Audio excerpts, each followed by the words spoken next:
Magandang araw mga bossing, welcome pa rin sa Promote PH. So ngayong araw mga bossing, titirahin naman natin is isang top of the line 2012 Ford Fiesta S. Top of the line to mga bossing, automatic transmission. So sobrang kinis pa na ito mga bossing, sobrang fresh and sobrang baba ng presyo na ito mga bossing. Murang hatchback naman ang usapan natin ngayong araw mga bossing. So eto nga mga bossing, isang Ford Fiesta. Yan, so top of the line, automatic transmission, first owner, lady driver pa to mga boss. Issue lang na ito dent.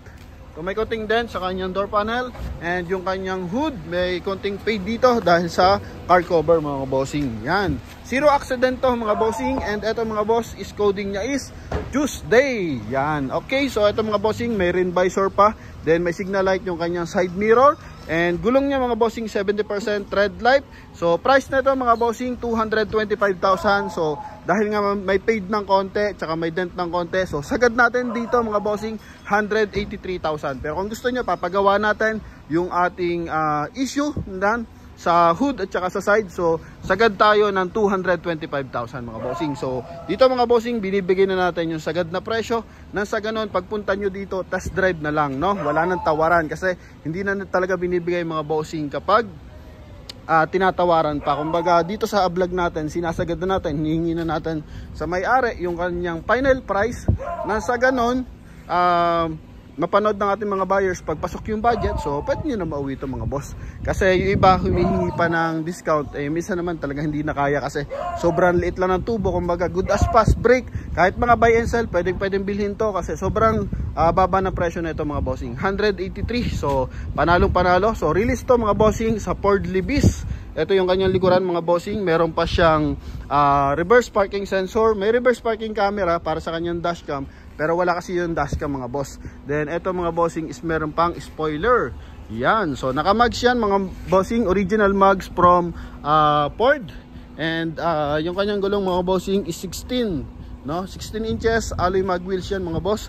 Silipin natin yung loob kung panalo ba kayo or panalong panalo mga bossing. Yan, so ito mga bossing, all power. Yan, power adjust yung kanyang side mirror. Sobrang lamig ng kanyang aircon mga bossing.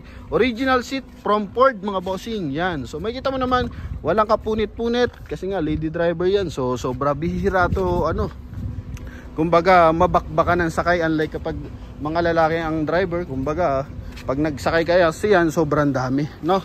Yan, pero marami ring mga lalaking driver na maingat sa unit, pero mas maingat kapag babae ang driver mga boss, lalo na sa interior. So makikita mo dito yung kanyang dashboard mga bossing, talaga naman sobrang kinis pa yan mga bossing. Yan, so mileage na ito mga bossing 106. So wala tayong pitik dito mga bossing, hindi tayo pumipitik ng mga milyahe mga boss. Yan, okay, so ito yung kanyang dashboard, ito yung kanyang air conditioning system, transmission mga boss. Yan, so may panel pa dito maliit sa kanyang center console. Ito yung kanyang sun visor mga bossing. May LED lights pa. Ceiling niya mga boss, kulay beige, gray, pero walang kadumi-dumi yan mga bossing. Okay, walang kadumi-dumi. Ito yung kanyang sidings. So kilitay siyang mabuti mga bossing para sa ating mga buyers dyan, OFW na ireregalo sa kanyang mga mahal sa buhay na dito sa Pilipinas. Kilatisin niyo mabuti mga bossing, talagang panalo kayo dito mga boss. Okay, so halagang 183,000 mga boss.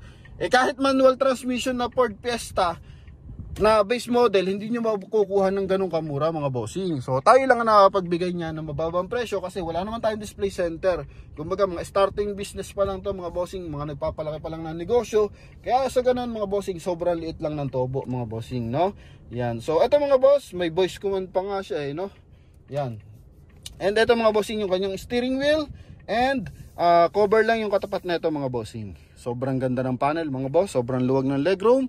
Talaga naman, makikita mo sa dashboard kung last pack yung unit mga bossing. Kita mo dito, sobrang kinis, no? Then pakita natin yung kanyang mga bossing, second row. Yan, sobrang ganda ng panel niya mga bossing. Ito yung kanyang likuran. Win as win niya mga boss. Baka may makikita kayong punit dyan mga bossing. So talaga naman, wala kayong makikitang punit dyan. Okay, yan. Seatbelt niya, ito lang, medyo lang yung para sa mga bata. Siyempre walang bata yung gumamit na ito mga boss, kaya ganyan. Naipit ng seat cover mga bossing. Yan, so pakita natin yung likuran. Okay, so pa lang ito, spoiler mga bossing. So original naman niya kasi top of the line, kasama talaga yan. Yan, so angat natin.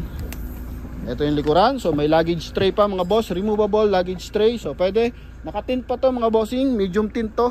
Ito yung likuran niya. Yan, so ano to? Ito yung likuran niya mga bossing. Nandito pa yung spare tire na bago. Yan oh. Okay, so ito yung kanyang door panel mga boss. Yan. Okay, so puntahan natin yung kanyang engine bay mga bossing. Nang sa ganun magkaroon tayo ng idea. Mags na ito 16 ha, 4 stud to mga boss. Ito yung kanyang front area mga bossing. Oh. Ford Fiesta, nakapag-drive na ako nito, manual transmission, 190,000 kaya niyang isagad. Walang kapalag-palag mga bossing. Yan. So makina nito 1.6 pero ito naman kasi hatchback lang kaya magaan and matupid to sa fuel consumption mga boss. Okay, yan. So coding niya is Tuesday. Pakinggan natin na maigi yung kanyang engine bay mga boss. Yan. So sa ating mga buyers dyan na naubusan ng unit, so pasensya na po talaga kayo. Pwede ka po kayong mag reserve. Kumbaga ibigay nyo lang sa ating Facebook page yung ating asking price para sa bibilhin nating unit. Then ano bang hanap yung unit mga boss. So send lang kayo doon para sa ganun mga boss. Kayo naman yung mauuna sa susunod na mauubusan kayo ng unit, no? Okay, yan. So sobrang tahimik na kanya engine bay. Yan. So hindi talaga masyado natin nililinisan, no? Kasi pag mga buy and sell yung tumitingin dito, ay sabi ay ni-repair na yung makina. 'Di ba? So dito as is, kung ano yung nakuha, konting linis lang and bapping para sa ganon, original lahat. Yan. Okay? So sa ating mga buyers diyan, kilitisin nyo mabuti to. Ikutin natin ng bahagya. Baka sa kabilang side may bangga daw kaya nakatago. So ito mga boss, walang kabangga-bangga yan mga bossing. 0.5 natin para sa ganon makita yan. Oh, may rain visor. Yan. Sa, ano nga, tama, rain visor mga boss. Pwede yung sidings niya mga boss. Makapal pa gulong. Oh. May ano pa, lagayan pa yung kanyang tag ito, plate mga bossing. Housing plate pa yan mga boss. May chrome accent, may fog light. Oh, di ba? Yan. So makikita mo naman sa ating video, malinaw to. Yung mga slightly damaged na normal naman sa sa second hand mga boss. And maganda lang dito, dalawa yung susi na to mga bossing. Sa pang-ikot mga boss, nasa ganon, ma-final, pwede na kayo tumawag mga bossing sa ating contact number na nasa screen. Connected dyan ng Viber, WhatsApp, and Facebook. Then pwede din tayong pumunta sa ating Facebook page na sa ganon, masilip natin yung mga release unit. So shout out sa ating mga buyers na na-release yung ating Ford Everest, Honda CRV, then Toyota Revo. Na-release natin this week lang yan mga bossing. Ford Escape. Then meron pa tayo dyan mga ongoing. Yan oh. May mga tinatapos pa. Kaya bago natin ma-post yun is ayusin muna natin lahat. Okay? So iba kasi usually pintura talaga ang concern, no? Yan. So ito mga bossing, unleaded lang. So, kumbaga gasoline engine to mga boss. Okay? Baka hindi ko nabanggit. Baka kala nila diesel engine to. So gasoline engine, sobrang baba na presyo. Murang hatchback ang hanap mo. Ito na, the best Ford Fiesta mga boss. Yan. Original release from Ford Libis, Quezon City yan. Okay? So thank you very much. God bless you all. Bye-bye.